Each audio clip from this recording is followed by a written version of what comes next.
A warm welcome to this edition of Regal MuseArt. For the benefit of those who are new to this, including our own community, this is a series we started. To enable continued learning for our coaches and other professionals and leaders who are associated with us through coaching and mentoring for coaches. Yeah, so initially we were focusing primarily on coaching competencies and related stuff, but then we got some speakers to come and share with us other topics which are slightly outside. We had PK speaking about Hampi. John is here. Good to see you. Logging in from Netherlands, and he shared his HR perspective and team coaching perspectives by some speakers. The idea is, as John Whitmore famously said, coaching is bigger than coaching. So we are looking at coaching from a bigger perspective, bigger canvas. We don't want to restrict it to the framework either of ICF or any other related structures. We want to really explore the art bit a lot. And many of us here, Anil, as I shared when we met at Hyderabad, while we are very proud of the fact that we are ICF credential and we are part of the ICF, at the same time there is so much that we can contribute from Eastern philosophy or India's wisdom, right? So such opportunities are always welcome. It's a pleasure to introduce Anil briefly. His profile is there. I'm going to share the LinkedIn. I'm not going to come in between you all and Anil. The topic that we have chosen today, one is inner presence. So coaching presence, competency number 5 is something that is very close to our hearts because, as Marcia famously said, you can't master the art of coaching unless you deepen presence. Mastery comes only from deepening presence. Yeah, and through Indic wisdom. And some archetypes from Mahabharata is something that Anil is going to jump into. Anil is an IIT Roorkee, IIT Delhi alum, has had a very successful corporate stint in some very big brands. It's all there in LinkedIn. And is very closely associated with the Atmatva and related work. And is also PCC, as a matter of fact, and he works with corporate senior leaders like some of us do here. Has been, exposed to Aurobindo's teachings from birth. I mean that's a big thing that I want to share. Someone who's been born into that, I'm sure there's a lot of things that Anil can share with us. Over to you, Anil. Anything I missed, anything that is relevant, you can please share. Then over to you. And thank you for accepting our invite for this session. It's such a pleasure and a delight that we are already 51, a very auspicious number to start with. My first request is if we can all turn our videos on. The outer presence is a reflection of inner presence. Also, what you draw from me is based on what I see on your faces. It's not based on just content I have to deliver. So if I can see you, I can actually share from the heart from that space. So thank you. It's so lovely to see people from so many contexts that I know of. Meenal, of course, is my partner in Atmatva, and then you should just join in as my first cousin from the US, Kanika, Shantana, they're from the very recent cohort we had with AHRD with Ahmedabad collaboration. So it's lovely to see so many people from many contexts. A couple of Dr. Indu, I can see, who has been through this journey with me as the head of oncology in Narayana Health in Gurgaon for the last 1 year in coaching. So it's so wonderful to see all of you. So with that, let me begin.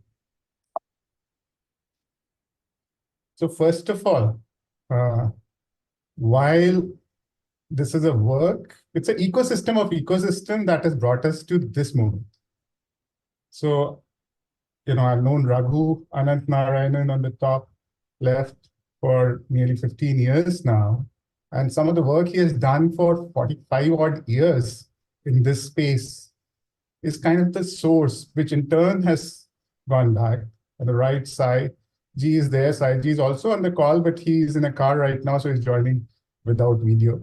And he's the anchor, and along with Raghuni, had been part of, for the last 3 years in India, for Institute of Indic Wisdom, where we took our learnings and experience and decades of experience to see what we could co-evolve in a global context and ran it through multiple contexts. So in fact, Saiji and I are roughly the same age. So effectively, between 3 of us with 100+ years of experience, between 3 of us, more than experience, the triadic conversations we have had, not only over just past 3 years, just the last 6 months as we designed and ran a cohort, which was called a coach training based on yogic wisdom for 16 participants, has completely helped us evolve this. So that's the context, and I want to acknowledge that right at the outset.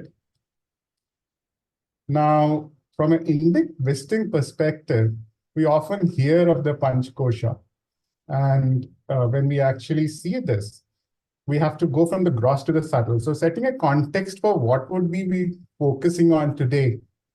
Of course, it starts right from the body and our ability to see what is the subtlest level of experience at the body level. And we'll touch upon it. This is below the level of intellect. It has to be really experienced, so we'll not dwell too much on it. The next is the pranamaya level, the life level. This is where some of the archetypes of when the rasas, which we can experience, and rasa is a term that is drawn from Indian dance. There are nav rasas, nine kinds of feeling qualia. This is even below the level of emotion or feeling. That's why I call them feeling qualia, that you can experience. And when they collate, because when we encounter situations in the world, right from very, very young age, when they come together, we form refuges, we form coping strategies, and we have these characters inside us that are playing the drama. And again, this is below the level of intellect, but one needs to be aware of this because they go on to form our identity. And then the third level, the manomaya level, the level of the mind, is where really this inner world of rasas and archetypical inner figures now meets the outer world. And there is some choice making that is happening, which is mostly compulsive and conditional. It's not really the intellect saying, now I should do this most of the time. So we need to understand what's truly happening, how are different personalities different. Our focus for today, after we have at least done at least a base of these three, because without this, we can't go to the fourth, our focus will be the Pandava Mandala, the Vigyanmaya Kosha as it is called. And we are using the archetypes from Mahabharata only as mirrors. So unfortunately, when we have seen the Mahabharata in so many forms in TV serials, we have these kind of notions of what each these characters mean. I'll request you to part them for today. We are using these as archetypical energies, knowing that each one of them exists in us. One or two of them may be more dominant than the others, and what kind of role taking we do in our context. And it will be helpful for you to think of a particular context or a system as you do it. As coaches, you may be doing it for your client's context, for your own. But as coaches, it will be first, before you even start in your client context, important to see your own context. What are your evocations? Because if you can't be in touch with your evocations, you really will not be effective in coaching your client in those contexts. It can even be, if you're a housewife, it can even be for your home context. In fact, that's one of the most potent contexts for having that. And then Shingara Mandala is beyond words, so we will not even utter a word about it. That just has to be experienced. So with that, as the context of what we'll be covering, Navprasas. So usually we use dance and theater to cover the first two layers. And all I want to bring to your notice is that the definition of a mature human being is someone who can experience any of these rasas to the fullest and come back to the Shantam, which is the ninth rasa, which is special, which is the serenity, without leaving a residue. What happens in our life truly is that as we encounter various situations, we are continuously to cope, leaving residue, which are, and hence it's like a groove, a record of rasas that is there. So the first step is, can I even begin to become aware, where am my body? Am I really having fear? Where in my body am I having anger? I remember, in 2014, 5 years after I had been working with Yoga Sutras with Raghu and Saras and others, I was in this learning theater in Bangalore in Fireflies Ashram with Raghu over a 1 week-long experiential where we had theater and dance. And that's the first time I got introduced to rasa experientially. And during the course of those 7 days, I think the fourth or fifth day, Raghu explicated for me that, look, you repress your anger. And I said, really? No, not really. And I was in my mid-40s at that time. I said, I don't have any anger, but it took me a lot of work since then to actually even transform that. So I just want to, so it's not necessarily that, oh, I start doing it and I'll know it, but the activities of movement and art really help to start getting there. Now, if you're the actor, and the rasas, when they are actually coming together, if you are the actor who is going out in the world every single day with courage, no matter what disappointments you have suffered, and you are facing the world, that requires courage. But unfortunately, what also happens is the same personas and start playing up. The jokers on the left actually are constantly covering how we are being in the world. So what happens is the victim is saying, whatever hurts I've experienced, maybe some of them are even unconscious. Maybe I had them when I was 3-year-old. The fear is evoked, anxiety is evoked. We don't even know the source of it. And the victim archetype comes up, and the inner voice comes up and starts playing. The guardian is saying, I won't let this actor be hurt again. So and the guardian could be defensive or could be actually aggressive and out there protecting him. A judge is constantly having this inner voice between the prosecutor and the defender. I'm guilty, I'm not guilty because, and the constant voice of judgment is going on. And Beckina is saying, hey, this is just too much. I can't handle it. There's so many pleasurable things to do in life. Let me just go on to Lakshadweep and enjoy them. So any of those could be playing, and we are, why this is giving you a vocabulary for what is existing. Now, many of you are coaches, and the context is coach. One of the first things we do for a client till they have awakened it in themselves is to bring the nurturer in. It's okay. So in fact, I would go beyond what Subhash said. It's actually not just the inner presence competence. It's the starting from the building the environment of trust, which is the third competence. So 3, 4, 5, 6, 7, all of them. So the coaching mindset, which is there in the competence number 2 in ICF, all the 11 parameters are covered very deeply when we do this. So first we have to build an environment of trust for them. And then the friend comes alive, which is, the Sakhi Bhava is really about, I'm here for you, but I can also challenge you, right? Your closest friends can say, hey, you are being, I think, have you really considered this? Is this the way you want to really go about it? It's not just about the nurturer saying, let me just heal you and let me make sure I give you nice food and everything is taken care of and everything will be okay. The Sakhi is really being a friend, and the Sakshi, the meditator, is holding the space of true inner silence and witness. And we as coaches need to learn to actually be witness to our own evocations, because otherwise, based on whatever our client is sharing, or in case of a leader, because in the organizational context, we are trying to set cultures of leaders as a coach, whatever is actually being shared by an employee or a client, when my own victim gets evoked or my own guardian gets evoked, and I'm not aware, I might either start solutioning for them or I might start trying to get them into directions which is not effective. I'm not listening. And only when you are able to hold a space as a coach with the nurturer, with the friend or a meditator, and ultimately remember, all of these are within us. So our task is to actually bring them alive within us. That's the time the victim has an opportunity to become a healer.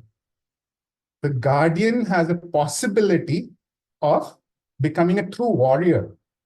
A judge can become truly wise and discerning, and a beckoner can become a true seeker. And when that happens, that's when the little voice of the dreamer comes alive, and our gifts, our potentialities, the faculties that we have developed with our experience now are possible for us to manifest by in the listening of the Sakhi and the Sakshi. So before I go further, can I once again request for all the videos be on, because I don't want to speak to black screens.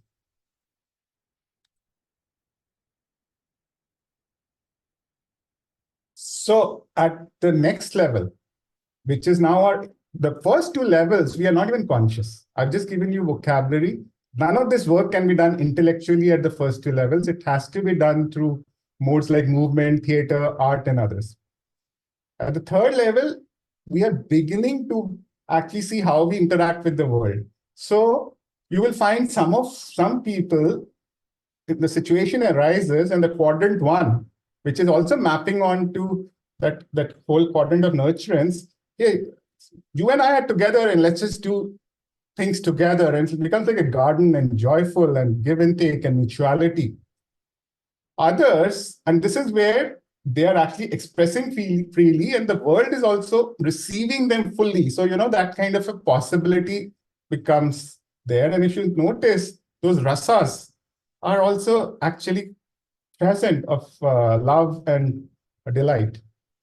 Now, what happens when they are expressing freely, but the world is hostile, doesn't receive them?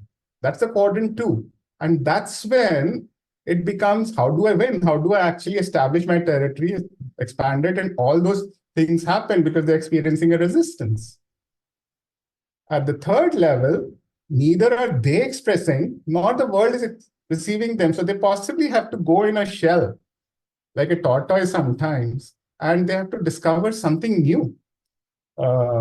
Many times people go into those states where I just have to, they are not feeling resourceful enough. The world is also not receiving them. So they are in their own world and they have to truly discover a new aspect of themselves. And the quadrant 4 is, while the world is ready to receive them, they may even have a very good mentor or a coach like yourself, but they are not confident. They have a very high level of inadequacy about themselves. But they can experiment in a safe space. And in the center is the Shantam. So that I've not shown here, but these 4 are usually the spaces where they will actually be, our usual personalities will come up, our identities will come up, the way we relate to the world will come up. So if you are coaching a startup founder, you will find usually he's in second quarter, Q2 of my way or the highway, because that's the only way he knows. All right. Now let's get to once I begin to the level of how I take roles in an organization or in a context or a system. So we start with the first prince or first power, which is of Yudhishthira. And this is the power where essentially, like there is a certain laid down rule and I will follow that, right? And making sure if order and predictability is not there in the system, replicability is not there in the system, we are going to collapse. So you would have often found that people who have done extremely well in very large organizations at very senior levels, you throw them in a startup context and they completely and utterly fail. Because when they go into those large organizations, they already have a well-set context. Somebody else possibly have done it. If they don't have the Yudhishthira propensity, and they come in a chaotic thing, they are floundering.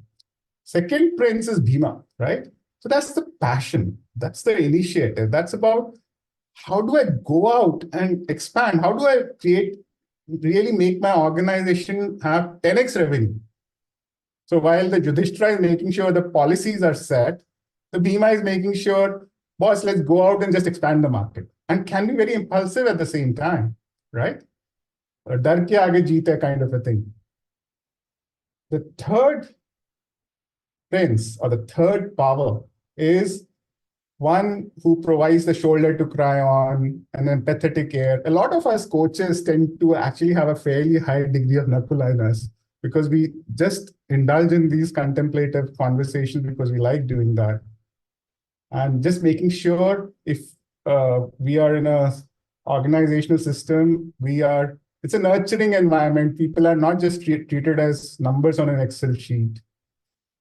A Sahadeva is one who would say, okay, this worked in this form, that worked in this form, and how can I make it work? And remember, every one of them has a shadow side. So Sahadeva can also not take any action or procrastinate till he has figured things out. So just keep that in mind. Today we'll not be going into shadows or disowned parts that much, but important for you to keep in mind. And as I come to the more detailed description of each one of them, for you to keep in mind that these are the powers at play.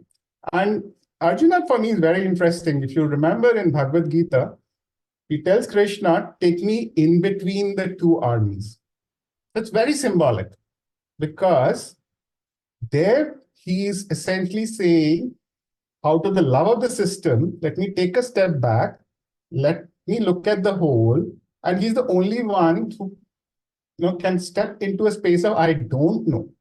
The whole of chapter 1 in Gita until 2.10, he keeps crying in depression, right? Till he comes to 2.2 saying I don't know, Krishna doesn't utter a word. So he comes to I don't know. Most others, Yudhishthira, Nakula, Bhima, Sahadeva, they know what they know, and they are all very important. In any organizational context, if one of that energy is missing, that organization will crash.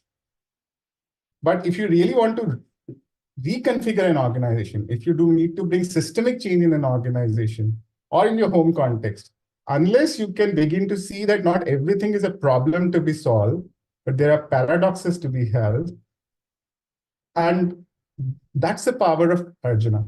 So if you see from the Indic way, I mean, we are approaching, this is a month where Ram is in the conversation. Ram's avatar was about establishing ethics in the world. And whereas Krishna avatar was about now before that Ram's avatar, humanity didn't have a standard of ethic, a compass at all. But then the world has evolved since then. Now, you can't just have rule-based ethics. You have shades of gray in everything. And so in this context, you are faced with double binds. You're faced with paradoxes. So this context is having the contextual intelligence that what is my dharma? Based on dharma being what will enliven me, other, and the context simultaneously. And that's the leadership presence and the coach presence that each of us needs to develop right at the center. So with that, let's just dive a little bit deeper.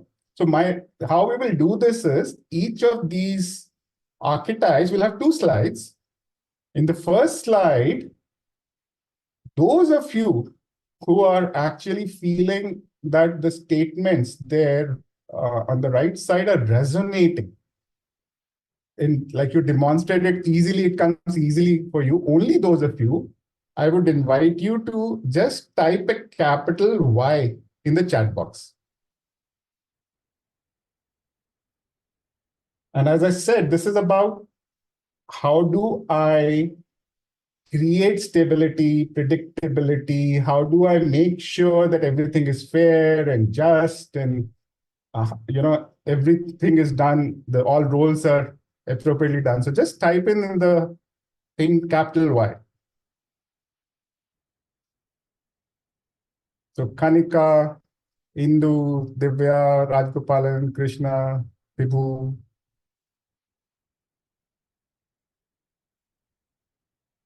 Great. Now, those of you who typed in Y, how we look at this slide is, you would resonate with the enablers on the top left automatically. I want you to focus on the top right. What are the struggles that you experience? Which one of those tends to resonate with you? I also want you to look at the bottom left. What would happen if you did your inner work for developing the inner presence in a way that you work with the rasas and you work with the archetypical inner figures, you work with the Manomaya Mandala, and you were truly able to go beyond just the default mode of functional things, or the dysfunctional or the disowned piece. So many of the derailers, some of them you may not resonate with, only because many of them tend to be also shadows or disowned piece. That's okay. But the heroic part is, once I have truly done the inner work, how a wise Yudhishthira comes alive. And the right is, all of you coaches will love the questions. So take one question, the people who wrote why, take one question on the bottom right, which really is important for your self-inquiry. And after the session is over, start diving into that specific question. For instance, if you are so much about, hey, I'm an HR person and these rules have been given to me by the organization, and the first question is important, you will discover a lot about your Yudhishthira propensity to actually become wise, where you can actually see the human element also, and also make sure there is no chaos. So some of those possibilities work that way. All right. So with that, in this way, we will look at the other propensities before we jump into interactions. So now the next one is Bhima, right? This is the warrior. And his passion and initiative is there. So whoever is resonating most on what's there on the right side, please write capital B in the chat box. And you can have more than one. I know people here who have more than one. So at both of them, Y and B both are alive. So please write whichever resonates, because all of them exist in us. 2 or 3 might be predominant. That's all.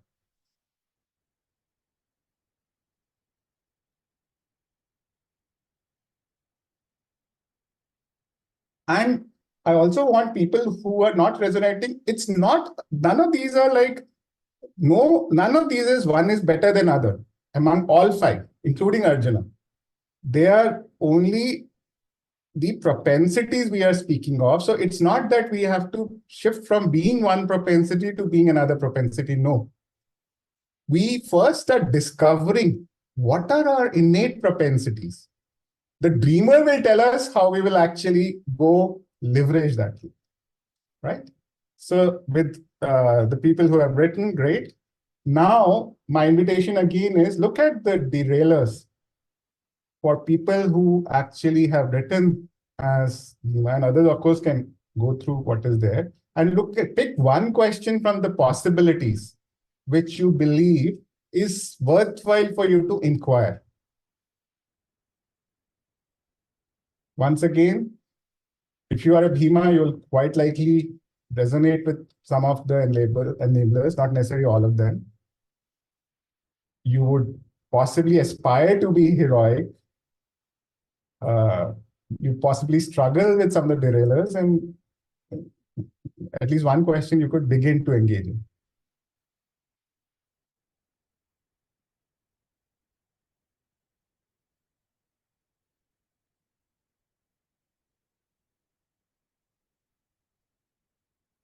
And You don't need to remember anything. You don't need to feel that you need to understand every single line here. I tried to distill what we do in 1 year or more in much less than an hour. And there are sources available to read more, so don't worry about that. So the next power or the next prince is the healer, compassion and service, right? So invite people who have a relatively high nakula as per their own. And remember, these are all based on what I think about myself. Don't worry about what someone else tells you. I think I have compassion and service, right? N. Not Y, N. N means nakula, Y meant Yudhishthira.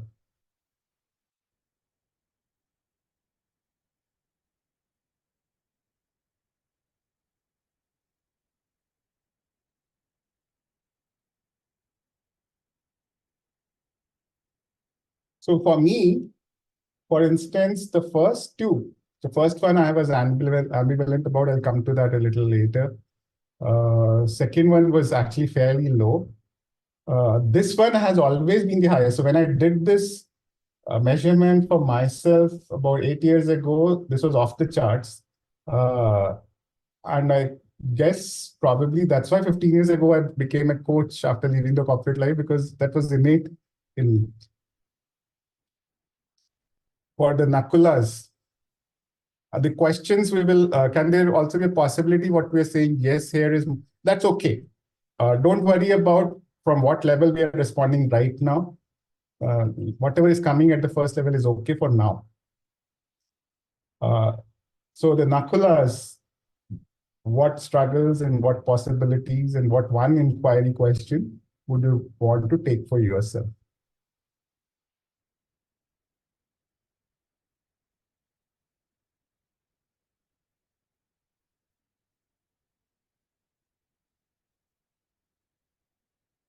So some people here know I enjoyed building institutions, several of them, but because I didn't have the Bhima and the Yudhishthira appropriately, so doing business development, I wouldn't go ahead and do it, especially after being an entrepreneur. And setting some of the systems, I relied on some other people to do it while still having the final say on how things are. So that's how it plays out in us when different configurations are there. So nourishing self is a very important thing, because some of the resentments that can build up for nakulas can be very high, because they are kind of absorbing all the toxicity, and very rarely are they actually getting the nourishment. Then we come to our dear Sahadeva, who, for me, again, this has been pretty high. I've always, right from childhood, loved learning for the sake of learning.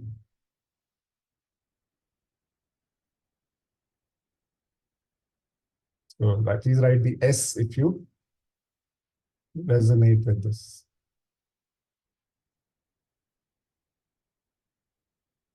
Some of the Sadevas are avid readers also. Some of them may not be readers, but actually they kind of make sense of the world by building knowledge frameworks of their own, experimenting.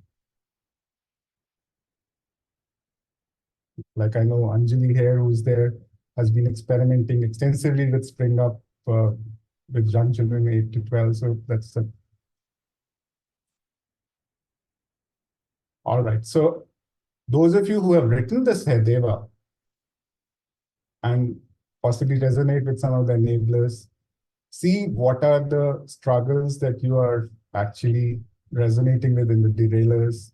What are the heroic possibility you see in if you truly did the inner work under the heroic thing, and what possibilities. Take one question that you can inquire in further as you get into post-session reflection. Because while right now we're doing an intellectual understanding of this, as you reflect deeper on it and as you begin to observe your own self, you are your own lab. If you have a thread to take with one question, that will be very helpful.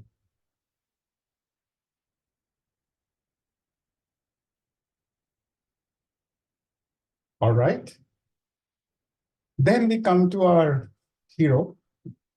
Now, here I will not ask you to actually rate self, because either we rate ourselves high if we are confident, or rate ourselves low if we are not. So don't rate this self. Don't worry too much about even measuring how much you are on Arjuna. The first four is fine, but just take a sense of, here is the person who's really, when this is awakened, when Arjuna in me is awakened, then I can be truly dharmic in my choices. That's when I can live in myself, others, and the context simultaneously. So that's the key.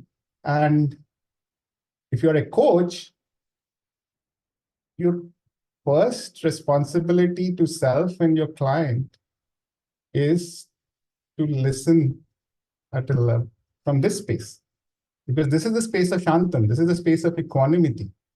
If you're a leader, again, your first responsibility is to actually awaken this in yourself, so that rather than reacting from your conditioned and compulsive patterns and possibly destroying the earth and others, you are doing actions which are truly enlivening for self, others, and the context simultaneously. And you have a leadership presence also, which is at the same time very profitable, because you would find that when you deal from this space, you can actually make choices which are not compulsive. You can be resilient in how you respond to the market context. If AI is going to take away your jobs, you can actually be resilient about how you restructure your business for the future, where you will be truly thriving and flourishing. So if any of the possibilities resonate with you, especially if you felt that I have a high level of this, that's good. I actually wanted to just give you a glimpse of when we measure this. And I've taken my own data because I can't take a client's data. And very recently, and I know Raghu has also joined, that's great. So Raghu and have been part of debriefing my own data for the purpose of a fishbowl, and some other people who are there, Kanika and all, were observers in that session in December. And all I want to show you is, when we measure this, how does data show up? There is, remember, we are the ones who are rating everything, right? So we are the ones who are saying, this is how I am. Then we are saying, this is what I want to be. And then I'm also saying, this is how the world is. That is my worldview. It's not necessarily that that's how the world is, but it's very interesting when we look at this data. If you see, the blue line is the one that how I see myself currently, like this one I did in November. The red line is how I would like to be. And the purple is how I see others. So, for instance, when I look at my Yudhishthira, I see, okay, what's happening really here? I am, okay, I'm not very high, it's okay. But the interesting part, more than the actual absolute number, is I see other people have a very high level of the Yudhishthira element in me, and I want to go in the reverse direction. So the inquiry that I do becomes very interesting. Similarly, when I look at the Bhima and I say, I actually am below others, but I actually want to go much above others. So what's that triggering for me? And that inquiry becomes interesting for me. But all I want you to bring to your attention is, don't just focus on, I'm in Nakula, I'm a Bhima.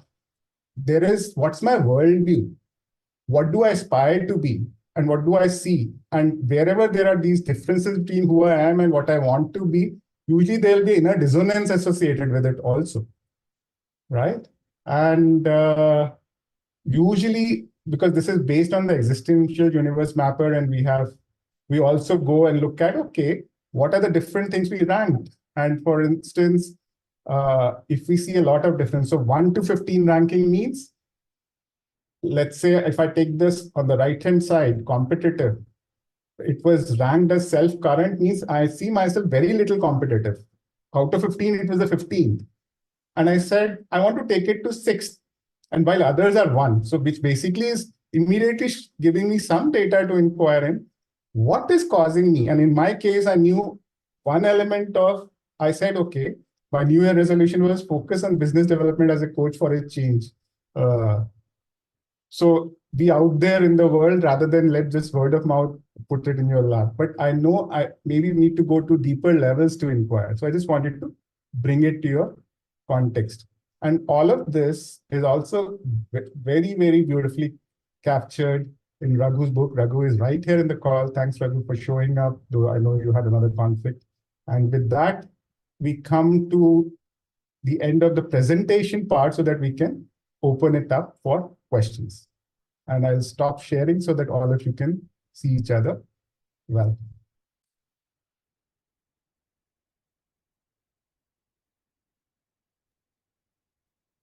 There are a couple of questions in the chat, Anil. Can you see them? Yeah. There's one question right at the beginning about Navarasa. Can you read it out? I'll just... Yeah, sure.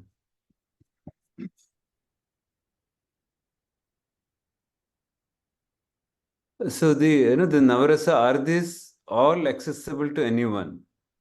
Anything that could get in the way of someone accessing each of these inner figures and bringing them alive within us?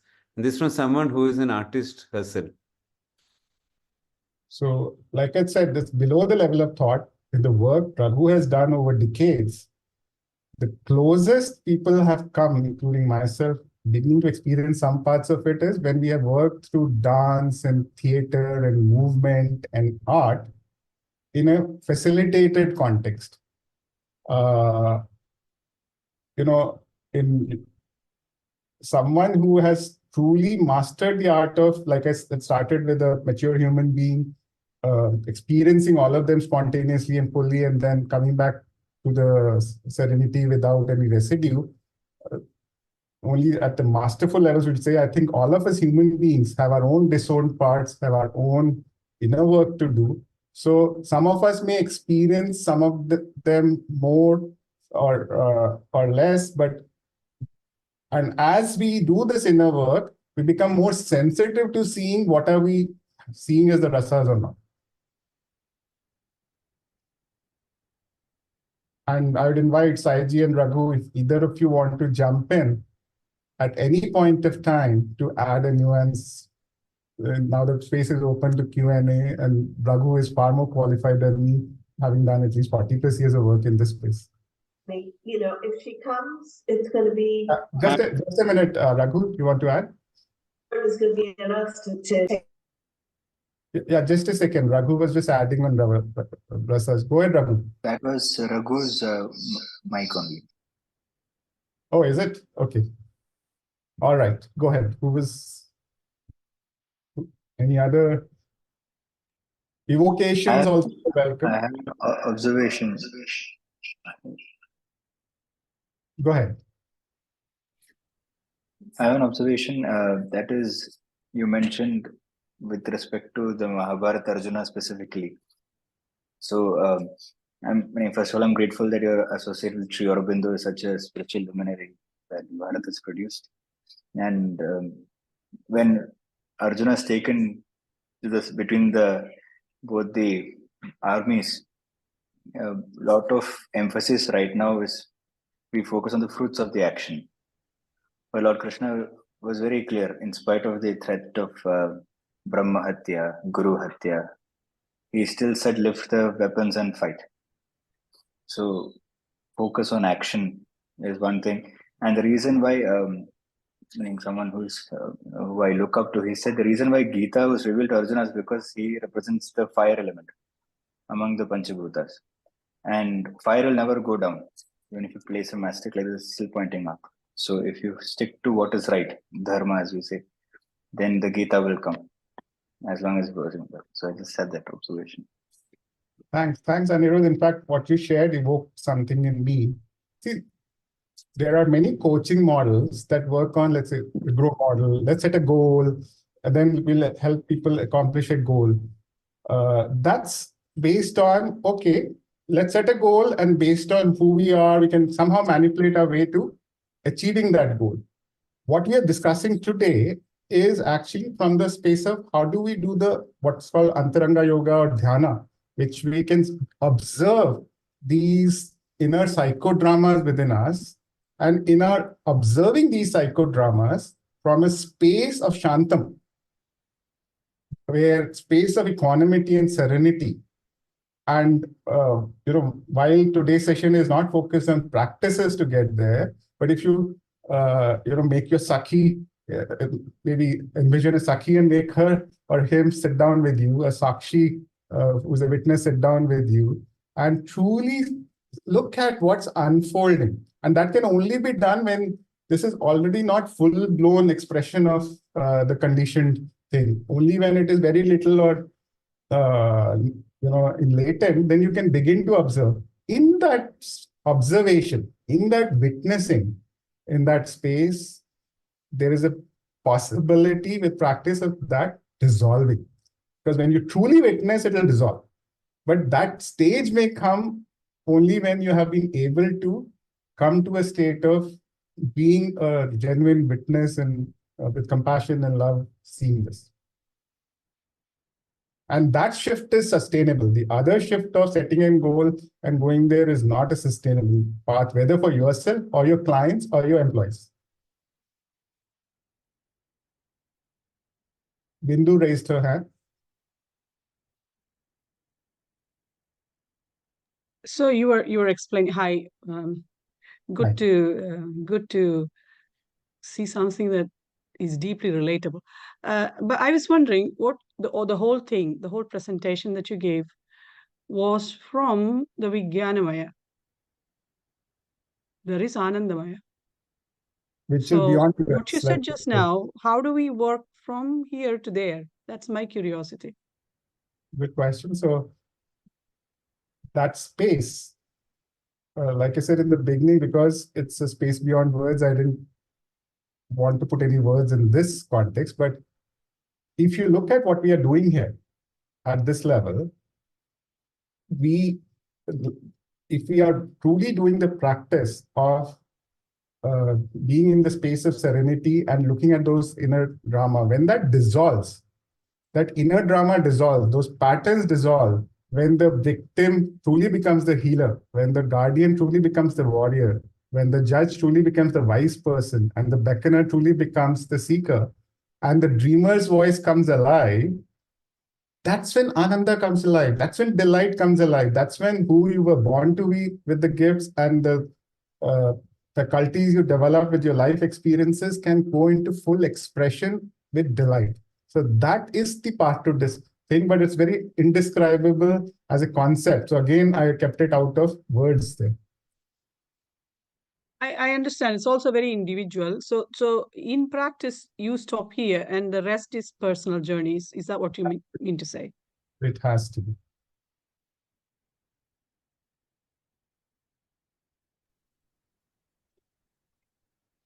Thanks, Bindu, for that.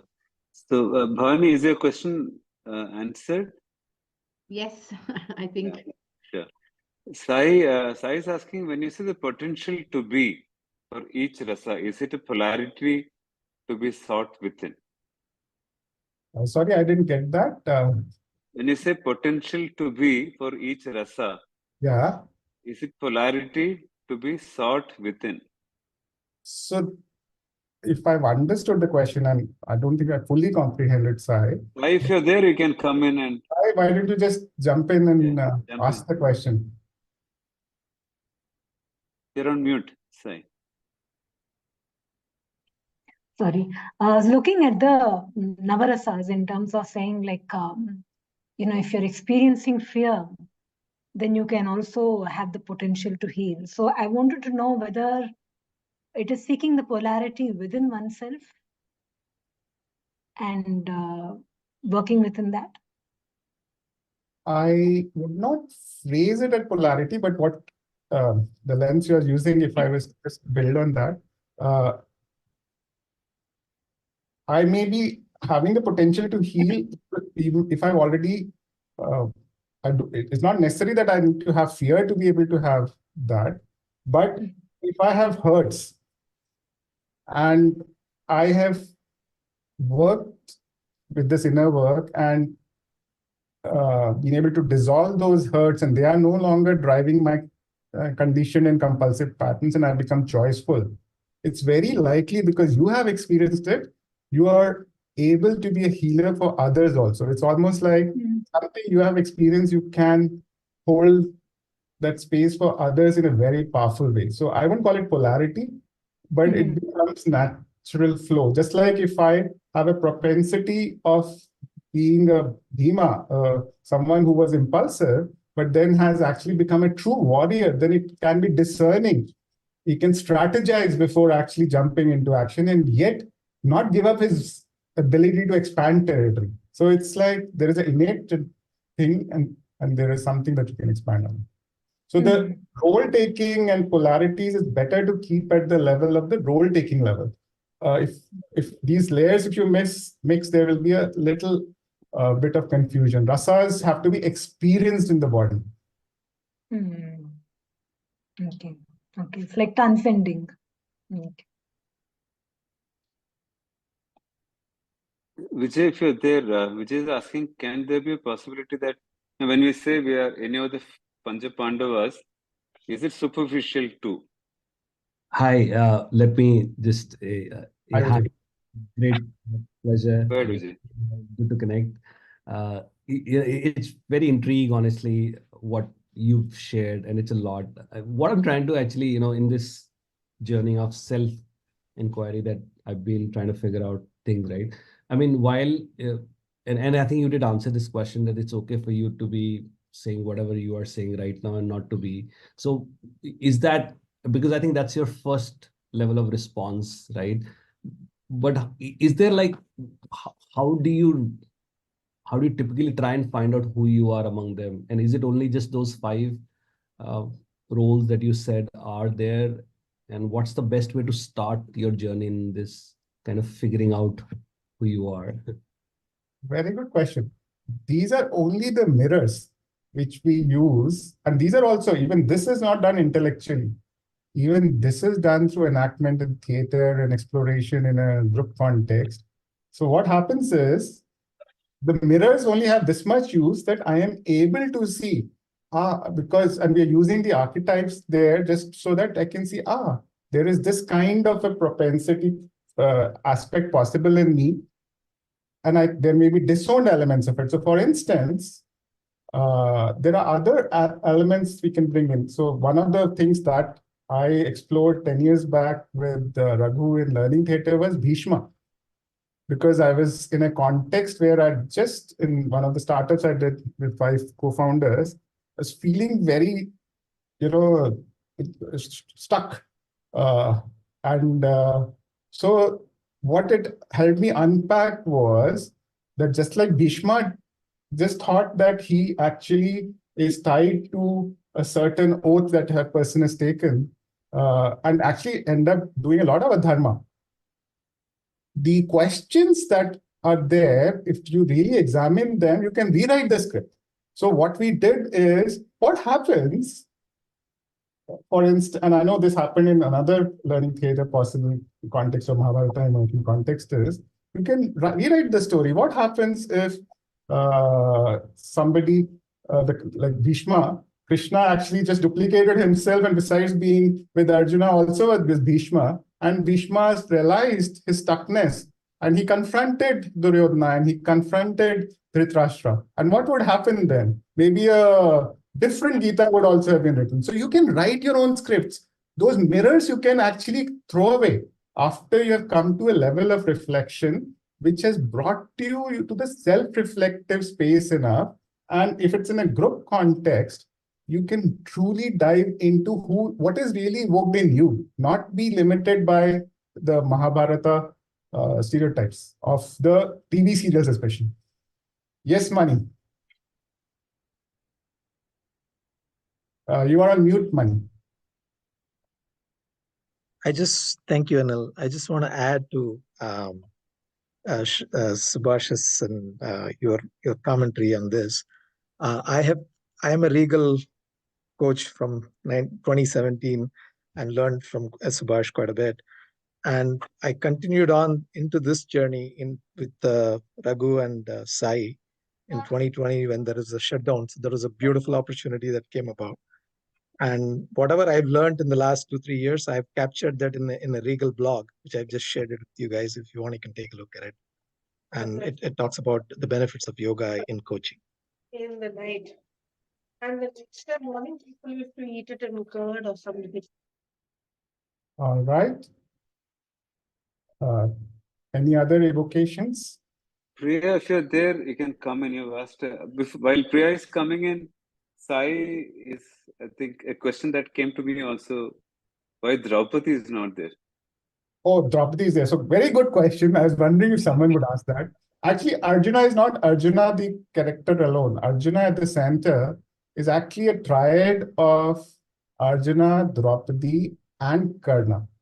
And Draupadi and Karna are very powerful characters. And how, obviously, we don't have time today to dive deep, but for me, Draupadi represents vulnerability. And being in the center in Awakening Arjuna means willingness to be vulnerable. If you are not willing to be vulnerable, you cannot be dharmic either. Draupadi for me is also aspirational. Like she's steadfast with the aspiration. The whole Mahabharata happened for her. And when Pandava brothers were saying, let's just settle for 5 villages, she said, you jokers, this is not about territory anymore. This is dharmic. You have to go and fight. Karna is even far more powerful. So he's the one who actually has hurts he is not able to embrace. He's not able to overcome. In fact, these three in the center are the only ones who can truly become one with Krishna. Karna refuses to do that even when given an opportunity that come, you can be the ruler, Yudhishthira can serve you. He doesn't embrace it because he can never overcome the earlier hurt. Whereas Draupadi, when she goes like this and says, Krishna save me, she becomes one. And Arjuna, when he says, I don't know, it becomes one. So it's the legitimacy that the system has not given a Karna and the vulnerability that a Draupadi displays and I don't know space that Arjuna represents. This is a dialogue between all three and all of them together for me composed. That dialogue is what brings us to that space of possibility to approach the serenity as well as the reconfiguration of the system. Thanks, Anil. Yeah, big one. Priya, you want to comment? Yeah, sure. Am I audible? Yes. Shiva? Yes. Okay. Priya. So my question is evolving as I have gone through the entire session. So, initially it was identifying with all the characters or, all the archetypes that Anil shared.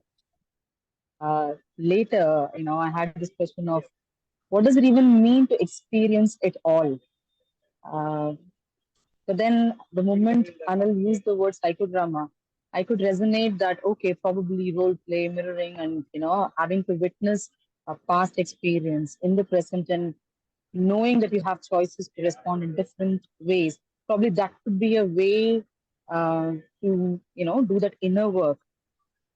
But as I'm realizing a few things, I'm also wondering, to know from the people who have probably done a lot more years of inner work, how does that space look like? Because this seems like so many experiences happening and so much to comprehend, witness, understand, let go.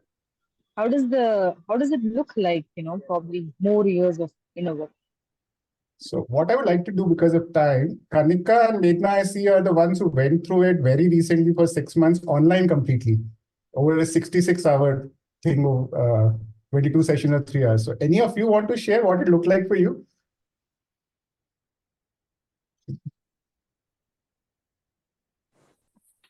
Okay, I can go.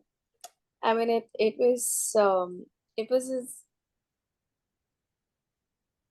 transformational experience. It was too much of going within, understanding several dynamics, reflecting. So just like you mentioned, the psychodrama, it's like you're understanding your life in a context which is more deep, more transformational, more it's an inquiry on self. So it's like it's amazing and really looking, and it's very painful as well.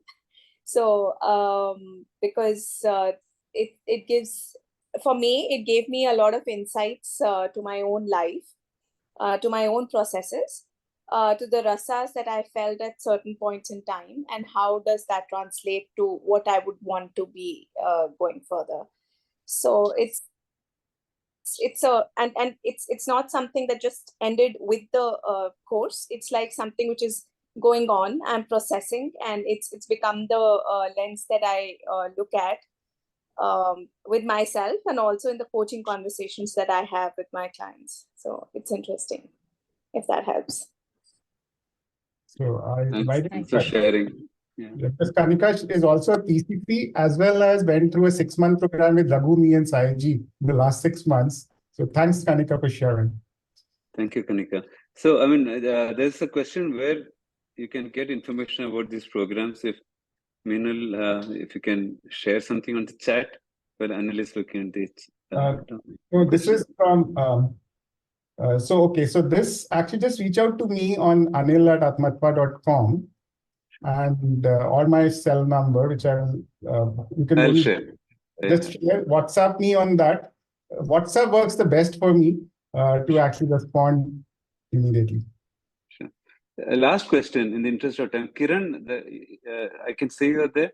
You'd send it a direct message to me if you can ask Anil your question. No, yeah, no, I was just asking Anil one question. In the last Pandava profiles, I was just asking the self-current versus others and self-future versus others, the gap, does it indicate something, was the question I had. So Kiran also was a participant in the last 6 months. So I think other people only represents what's my worldview. And it's important to know what my worldview is, but it's more than a few seconds answer. So let's park it for now. Because that measurement is not in scope. I just showed you a glimpse. Yeah, sure, I agree. Any closing remarks, Anil? Well, I have enjoyed doing it. What I've done is a combination of, I think, last 15 years of study with Raghu and last 3 years of with Raghu and Saiji creating this together. So I may have gone too fast for some of you. Don't worry. We all have a starting point, and you have had already your unique journeys till this point. So it's not absolute zero. Just in wherever you are, wherever you have a journey to approach this, your quest begins. And people who have a quest that I want to go to the next level, it starts with where they are. So reach out if you have that yearning and quest, and it'll start from there. I can't agree more. This can at best be a starting point. Thank you very much, Anil. A lot of things to reflect on. I think maybe we'll come back when we are more ready for something more at a deeper level, in a way that will work for most of us. Yeah. Thank you very much. Thanks everyone for joining. See you in our next edition, most probably on 23rd of Jan. Please stand by for the details on the social media. Thank you. Good night. Take care. Bye-bye. Thank you.